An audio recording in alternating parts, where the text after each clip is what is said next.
not to cut Mupani trees. And so the journey begins here. I'm off to Mutare, where we start from Mutare, and then we come back through Harare again. And it's a rainy day in Harare, but that's the plan. You know, we got to save our Mupani forest, and a lot of the wildlife survive on that. And we people also need Mupani worms. We survive on them, high in protein.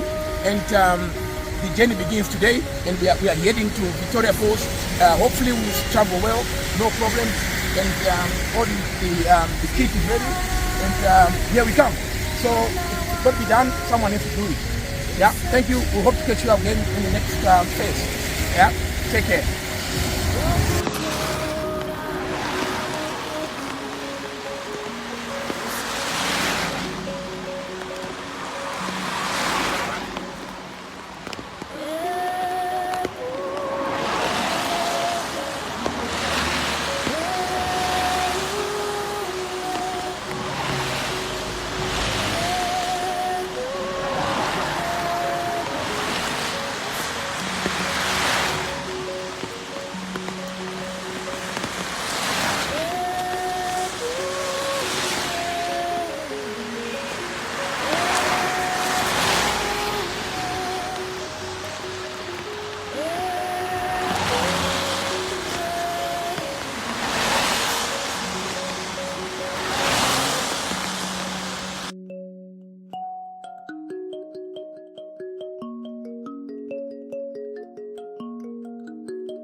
Good. Right. We're off now on our journey to Victoria Falls. Behind me is Mutare. We are leaving Mutare quite early. It's very misty. It's raining. This is the Christmas Pass in Mutare, the eastern border between Zimbabwe and Mozambique.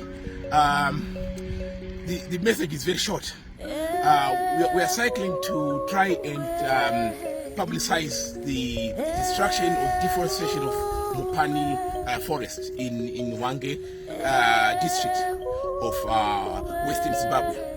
The forest is the Mupani forest is key to the wildlife and the survival of us human beings and the communities in Wange. We are seeing the elephant corridors disappearing, and the Mupani make the elephant corridors, and people are making charcoal out of Mupani forest.